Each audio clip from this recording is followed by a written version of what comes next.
10 completely false facts everyone knows. This may not have hit your radar when it happened, and even if it did, you might not have given it a second thought. But we did, my friend, we did. In 2005, the Spitzer Space Telescope, launched in 2003, beamed back conclusive proof that the Milky Way isn't the simple spiral galaxy you've seen illustrated your whole life. It's really a barred spiral galaxy. So instead of elegant arms coiling out from a central sphere, there's a big fat bar across the middle, and the arms of our galaxy sprout from either end. Now, scientists had been debating this possibility and trying to come up with decisive proof one way or the other for years. And when they did, not much happened. Some mainstream news outlets gave it a little airtime, and the astronomy community talked it up for a while. Once the space devotees all knew about it, everyone else continued on in blissful ignorance, not knowing they were imagining the galaxy they lived in all wrong. From geography to physiology, there are many examples of people collectively doing it wrong by learning fiction as truth. Here are 10 of the biggest errors walking around masquerading as well-known facts. 10. Mount Everest is the tallest mountain in the world. Mount Everest is one whopping big mountain, but is it the tallest in the world? In fact it is not. A mountain is highest in regard to how far it soars above sea level. But technically it is tallest from base to summit. And Mauna Kea kills it at being the tallest. Here's the deets: above sea level, Mauna Kea, in Hawaii, is only 13,799 feet, 4,206 meters. But when you count the crazy enormous portion of it that's underwater, it's 33,465 feet tall, 10,200 meters. Everest, that snobby little upstart, is only 29,029 feet, 8,848 meters, above sea level, with none of it below sea level. But the shame doesn't end there. Mount Kilimanjaro hasn't taken the stand yet. Kilimanjaro is 19,340 feet, 5,895 meters, top to bottom. So it's not as tall as Everest, but Everest is surrounded by the rest of its friends, the Himalayas, all of which are collectively growing by 1/4 of an inch per year and pushing Everest's summit higher. Kilimanjaro, on the other hand, is solitary, rising out from the relative flatness of Tanzania all on its dramatically striking own. 9. Body heat dissipates mainly through the head. You lose most of your body heat through your head because there are so many blood vessels in your scalp. Or because there's not a lot of fat between your scalp and your skull. Or because there's a lot of circulation keeping your brain warm. Or something. At least, that's what we've all heard. That's why you need to wear a hat in the winter, otherwise you'll catch cold. But, the sad truth is, you lose just as much heat per square inch through your head as you do through the rest of the body, a fact that would become abundantly clear if you ever tried to scrape the frost off your windshield while naked. We don't recommend trying that experiment. So if you're out on a wintry day and you notice that your head seems to be particularly cold compared to the rest of your body, it's probably because your head is bare, and everything else is sensibly bundled up. Putting on a hat will fix that problem. It's less likely to keep you from catching a cold, though. 8. The Great Wall of China is the only man-made object visible from space. The Great Wall of China gets a double whammy on this myth. You can see other man-made objects from space, especially when the part of the Earth being viewed as awash in the artificially illuminated glow of nighttime. It's also pretty hard to pick out the Great Wall of China from any space-based locale. In low Earth orbit, it's next to impossible to see it with the naked eye.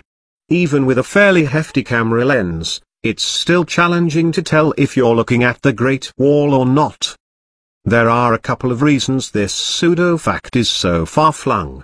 For one, its history dates back to well before the space age, so no one knew enough to nip it in the bud straight off.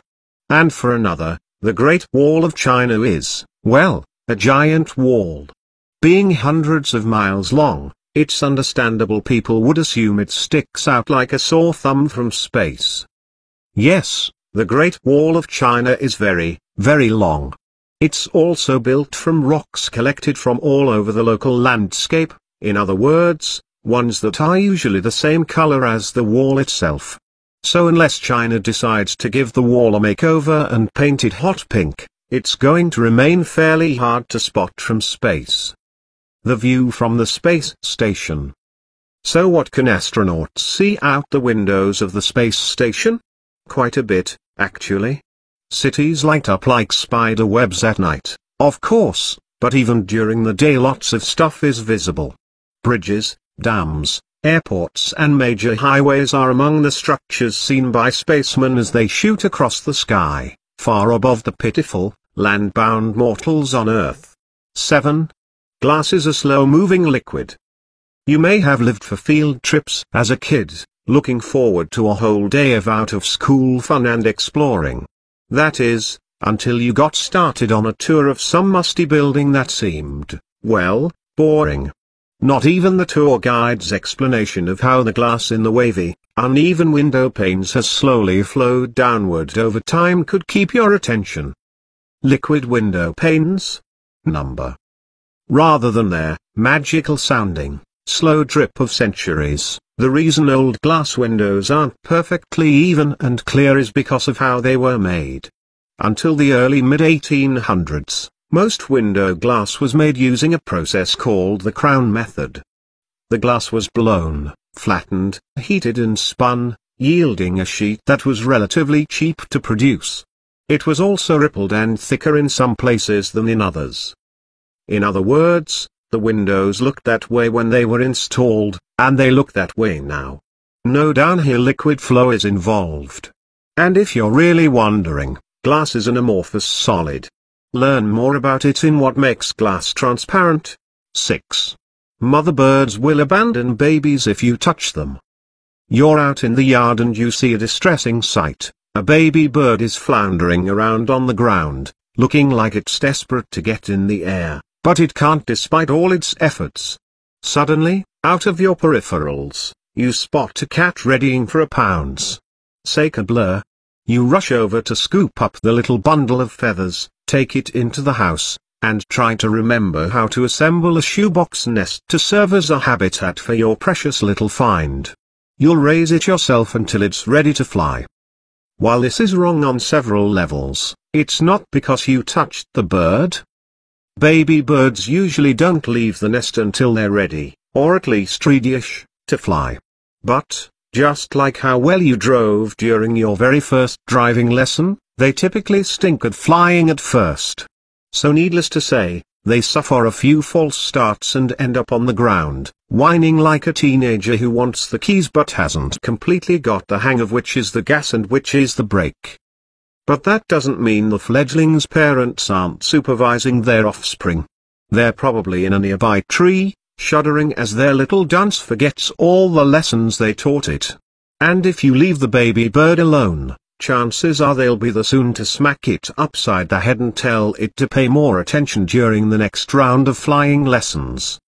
As for the scent issue, birds just don't smell too well. A few species are an exception, but chances are vastly greater that the little chirping ball of fluff won't suffer if you need to move it to the other side of the fence from where your dog plays. Plus, its parents have invested way too much time and energy raising it to just scoot off at the first opportunity, no matter how the little guy smells. Nestlings need a little helping hand. If the baby bird you encounter is rather fuzzy or has no feathers at all, a little intervention is called for.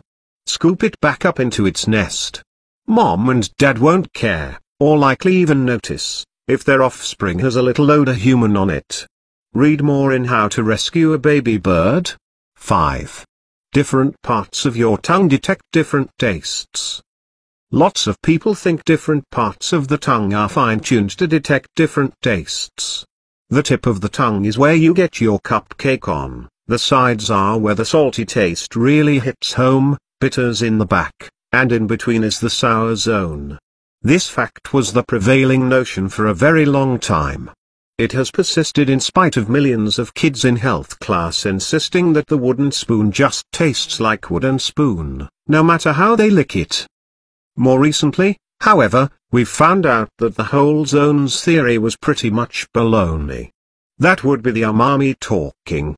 More about that in a second. It turns out people can sense different tastes all over their tongues. There are a few outliers, but for most people, them's the facts. Then there's the fifth basic taste that doesn't get a lot of PR, and that's umami. Auguste Escoyer, the pimpest chef in 19th century France, concocted this fifth wheel in the palate party. Foodies swooned over it. It's been described as savory and meaty, but scientists stuck to the sweet/salty/bitter/sour taste tetrahedron. Even though umami was a familiar taste in Japan, the fifth taste idea didn't get much traction there, either. That is until Kikuchi Ikeda, a whiz-bang Japanese chemist, decided to get to the bottom of what umami was all about. He figured out the taste came from glutamic acid, and he called it the Japanese version of yummy. No one at the time believed him, though, and it wasn't until the end of the 20th century that scientists decided to look into it. They realized Ikeda was right all along. 4. People thought the world was flat before Columbus. Christopher Columbus' crew had a lot to be worried about as they set sail. There was the possibility that they might wind up with scurvy or meander into a vengeful weather front, and of course there were all those warnings about where there'll be monsters. But falling off the edge of the planet? Not so much. The idea that Columbus was endeavoring to attempt the unimaginable, defy all existing scientific precedent and become an international celebrity for not toppling off the world is false. People have known since the learned and logic-laden age of the Greeks that they lived on a great, big globe. There were lots of obvious clues, like the way ships sailed over the horizon. There were many objections to Columbus' plan to reach the East Indies via a somewhat novel route, but a tragic, and expensive, plunge into the abyss wasn't one of them. Most contentious were the logistics. Given the estimated, and not too shabby, size of the globe, there were steep odds his ships wouldn't successfully reach their intended destination. In the 1800s, the knowledge that our goofy, Dark Ages ancestors had just up and forgotten the shape of the thing that they lived on started to circulate. The wrong belief that really was. Flat Earth, not so much. But people really did believe that the Earth was at the center of the solar system.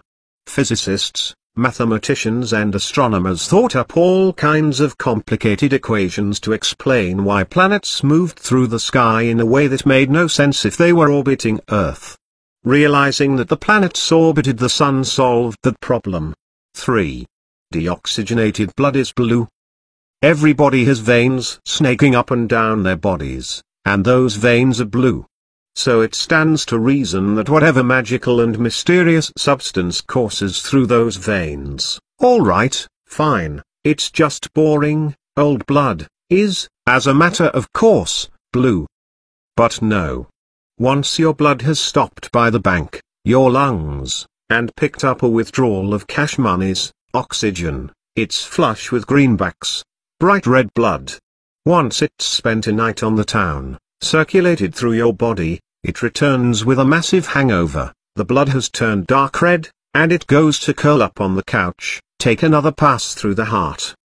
Basically, the veins are blue thanks to a trick of the light, not the color of what's inside them. 2. Chameleons change color to blend in with surroundings. Chameleons are one of the 5 coolest species in the world. That's a fact. They're wicked awesome for a number of reasons. Their funny, little two-toed feet, their uber-mobile eye cups, their super curly tails and their other exciting physical embellishments. What's probably best about them, though, is their polychromatic flair. But all those changing colors, unlike what many people believe, usually don't have a thing to do with blending into their surroundings. It hinges on the particular species, of course, but they're usually pretty well camouflaged to begin with. If they need to visually merge into the background, they can just stick with their normal coloration. Instead, chameleon color changing is typically triggered by physical, physiological and emotional changes. If they're feeling fussy, say angry or afraid or combative, they'll change colors using their chromatophores. They'll also change colors as a way of communicating in various manners, insert romantic music here, and to pick a fight with a competitor. Light and temperature play a big part, too, in how these little fancy pantses look. Chameleons rank as one of the 5 coolest species in the world is not, in fact, a fact. Although it is very, very likely. 1. Humans have 5 senses. We hear what you're saying. We see your point of view. We feel your pain. Also, you smell bad and possibly taste funny, the latter of which we don't intend to test.